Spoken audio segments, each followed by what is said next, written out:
सिंधी समाज ने शहीद हेमू कालाणी की 98वीं जयंती मनाई। इस अवसर पर सिंधी समाज से जुड़े प्रबुद्ध जन कार्यक्रम में पहुंचे और शहीद हेमू कालाणी को नमन किया। साथ ही उनके जीवनी पर व्याख्यान की प्रस्तुति दी गई। शहीद हेमू कालाणी की जयंती पर उनके जीवन से जुड़ी कई यादें समाज के लोगों ने साझा की।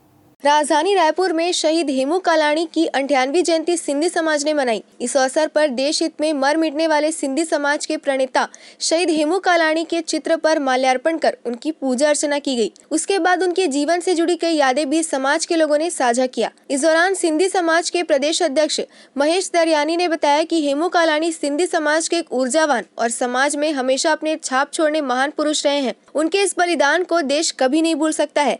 उन्होंने हेमू कालाणी के जीवन से जुड़ी यादों को भी साझा करते हुए बताया कि वे किस तरह अंग्रेजों को लोहे के चने चबाने पर मजबूर कर दिए थे। इसके अलावा भारतीय सिंधु सभा युवा विंग के राष्ट्रीय अध्यक्ष चेतन तरवानी ने बताया कि हेमू कालाणी जब 19 वर्ष के थे, जब उन्हें पता चला कि अंग्रेजों के द्वारा बारूद भरकर ट्रेन भारत में लाई जा रही है, जो किसी बड़े घटना के लिए लाया जा रहा है। इसके बाद उन्होंने अपनी जान की परवाह किए बगैर ट्रेन की पटरी तोड़ने पहुंचे। हालांकि उन्हें अंग्रेज सैनिकों ने देख लिया और उन पर तमाम यातनाएं भी दी।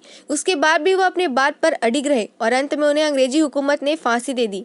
शहीद हेमू कालाणी का 98वां 98 जन्म दिवस था और हम ये आशा से मनाते हैं, इस उम्मीद से कि वो अभी भी हमारे साथ है, क्योंकि वो अमर है और उनकी विचारधारा, उनकी जो बातें थी वो हम लोगों को बताते हैं ताकि लोगों को पता चले उनके बारे में। एक्चुअली जब हमारा देश आज़ाद के लिए लोग स्वतंत्रता सेना थे तो दो प्रकार की विचारधारा चलती थी, एक अहिंसावादी और एक हिंसावादी। अहिंसावादी महात्मा गांधी जी बोलते थे जो भारत छोड़ो आंदोलन और विदेशी वस्तुओं का बहिष्कार, लेकिन आज़ाद भगत सिंह जी इस बात को नहीं मानते थे, वो हिंसावादी। वो बोलते थे इतना सीधा बनने की ज़रूरत नहीं और हमें कुछ करना होगा इनको देश से भगाने के लिए, अंग्रेज़ों को। और उन्हीं से प्रेरित हुए थे हेमू कालाणी जी। हेमू कालाणी जी उनसे प्रेरित होकर वो भी चले थे देश की सेवा करने में और जो अंग्रेज़ों को भगाने में।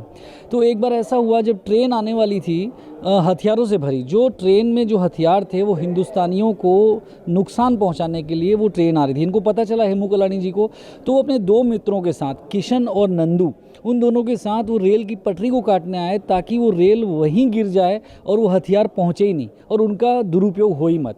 लेकिन दुर्भाग्यवश वो पकड़े गए। वहाँ पे 19 साल के बालक को फांसी की सज़ा सुनाई गई।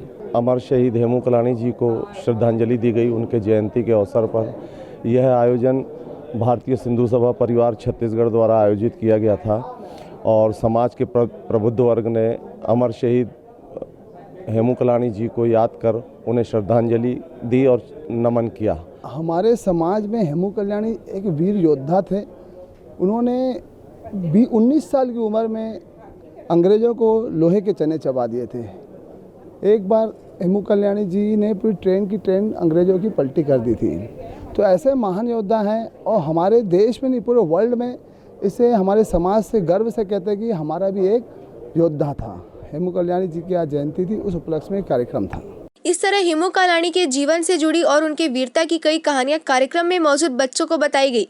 वहीं देश में सिंधी समाज के योगदान को भी इस दौरान याद किया गया। कैमरा पर्सन दिनेश राव के साथ अंकित मिश्रा की रिपोर्ट, द न्यूज़।